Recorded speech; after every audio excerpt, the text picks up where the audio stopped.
ખેડૂત ભાઈઓ, અત્યારના દિવસોમાં કપાસના બજારમાં થોડો સામાન્ય સુધારો છેલ્લા 4 થી 5 દિવસ દરમિયાન આપણને જોવા મળ્યો છે. એટલે એમાં આપણી ચિંતા જે છે એમાં થોડી હળવાશ આવતી હોય એવું દેખાઈ રહ્યું છે. હવે આગળના દિવસોમાં કેવું થાય એ સમય પ્રમાણે આપણે જોતા રહીશું. પણ બાકીનો આપણો જે કોઈ મુખ્ય પાક આપણે ગણીએ અત્યારના વેચાણના સમયમાં તો ડુંગળી છેલ્લા 5 દિવસથી એકંદર સ્થિર અવસ્થામાં છે. એમાં કોઈ ઘટાડો નથી આવ્યો, એવી રીતે કોઈ મોટો વધારો નથી આવ્યો. પણ આપણી જે ડુંગળી છે, ખાસ કરીને આપણી ગુજરાતની ડુંગળી, એના દેશાવરોમાં ભાવ કેવા મળી રહ્યા છે અને એની શાખ કેવી છે.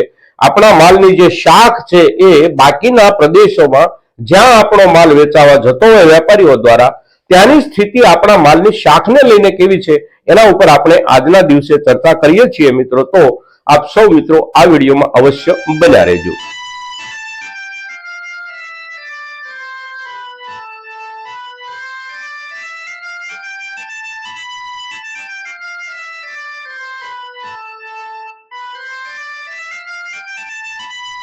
નમસ્કાર ખેડૂત મિત્રો, જય કિસાન, જય ભારત. ખેડૂત ભાઈઓ, આજે તારીખ 8 જાન્યુઆરી 2025 બુધવારનો દિવસ. માર્કેટિંગ યાર્ડમાં આપણા માલના કામકાજનો આજે ત્રીજો દિવસ સમગ્ર દેશમાં.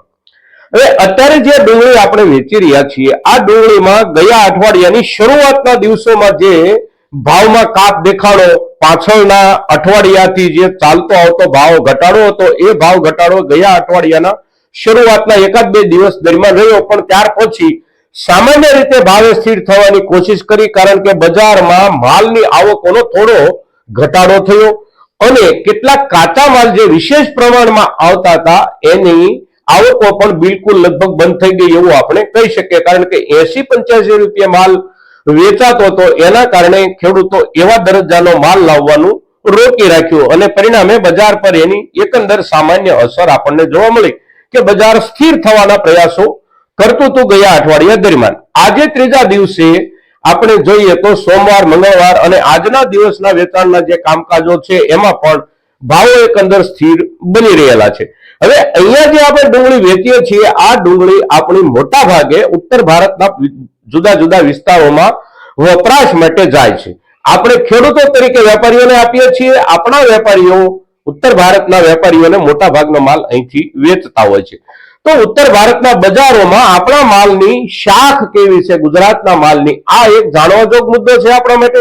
અને આપણી શાખ ત્યાં બજારોમાં જે કાંઈ હોય એના આધારે ત્યાં આપણા માલનો ભાવ આવતો હોય છે અને ત્યાં જે ભાવ આપણને મળતો હોય આપણા વેપારીઓને, એ ભાવના આધારે વેપારીઓ આપણી પાસેથી અહીંથી માલ ખરીદતા હોય છે. એટલે શાખ જે છે એ આપણા માલની શાખ આપણા ખેડૂતો માટે ખૂબ અગત્યની હોય છે. તો બાકીના બધા પ્રદેશોની જે કાંઈ આવકો ઉત્તર ભારતના વિસ્તારોમાં થઈ રહી હોય એમાં અત્યારના દિવસોમાં જે માલ હવે આપણા તરફથી જઈ રહ્યો છે છેલ્લા અઠવાડિયા દરમિયાન, એના હિસાબથી જોઈએ તો ખાસ કરીને દિલ્હી આઝાદપુર મંડી જેવો જે વિસ્તાર છે જ્યાં સૌથી વધારે દેશાવરોના માલ આવે છે અને વેપાર થાય છે. દેશાવરો એટલે કે આપણા ગુજરાત, રાજસ્થાન, મધ્યપ્રદેશ અને મહારાષ્ટ્ર, કર્ણાટક સુધીના માલ ત્યાં દરરોજ આવે છે. ખૂબ મોટી સંખ્યામાં વાહનો આવે છે અને ખૂબ મોટી માત્રામાં માલ આવે છે. વિસ્તાર પ્રમાણે માલના ભાવ આવે છે અને વિસ્તાર પ્રમાણે દરેક માલની શાખ બનેલી હોય છે. તો આ શાખનું જે આખું માળખું છે એમાં અત્યારના સંદર્ભમાં સૌથી નીચું વેચાણ થઈ રહ્યું છે અલવર, એટલે કે રાજસ્થાનના અલવર વિસ્તારના આસપાસની ડુંગળીનું. ત્યાર પછી બીજા ક્રમે આપણે જોઈએ તો મધ્યપ્રદેશ, મહારાષ્ટ્રનો નાસિક વિસ્તાર વગેરે વિસ્તારનો માલ વેચાઈ રહ્યો છે.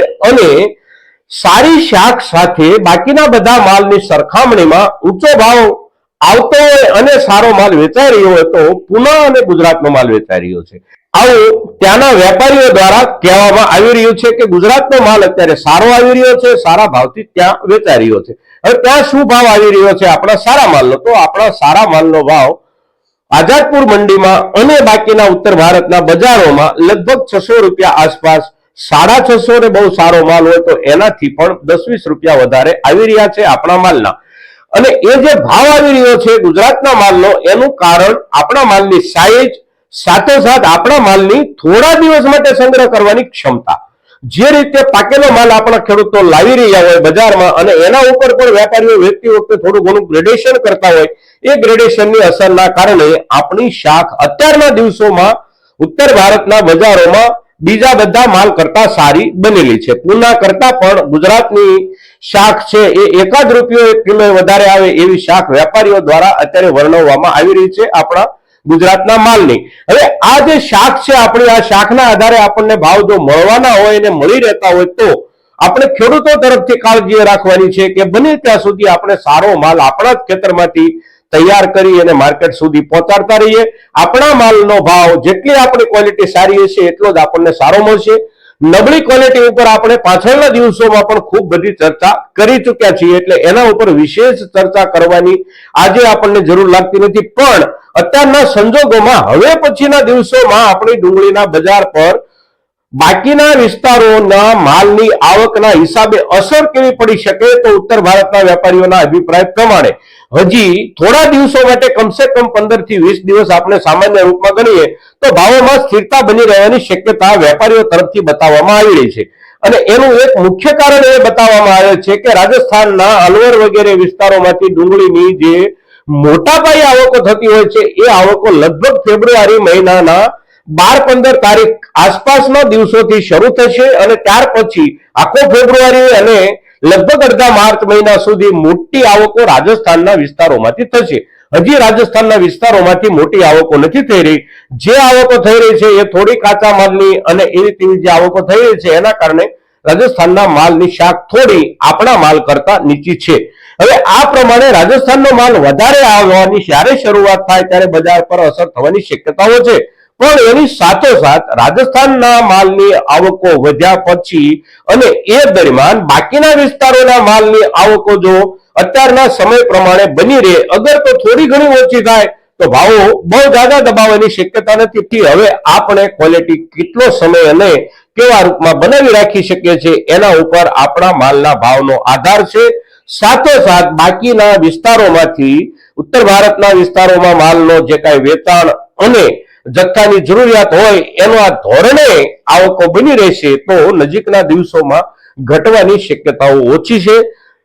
લાંબા ગાળાના હિસાબથી એટલે કે ડુંગળીમાં લાંબો ગાળો એટલે 2 થી 3 અઠવાડિયા, એનાથી વધારે લાંબો સમય ડુંગળી પર આપણે ચર્ચા ન કરી શકીએ. પણ આગામી 2 થી 3 અઠવાડિયા દરમિયાન આપણા માલની ક્વોલિટી પણ ધીમે ધીમે સુધરતી જશે, કારણ કે ત્યાં સુધીમાં આપણો જે કાંઈ માલ વાવેતરનો છે પાછળના દિવસોનો એ વાવેતર પણ લગભગ સારી રીતે પાકી અને તૈયાર થવાનો હોય એટલે એની ક્વોલિટી પણ આગામી દિવસોમાં સારી આવવાની શક્યતા છે.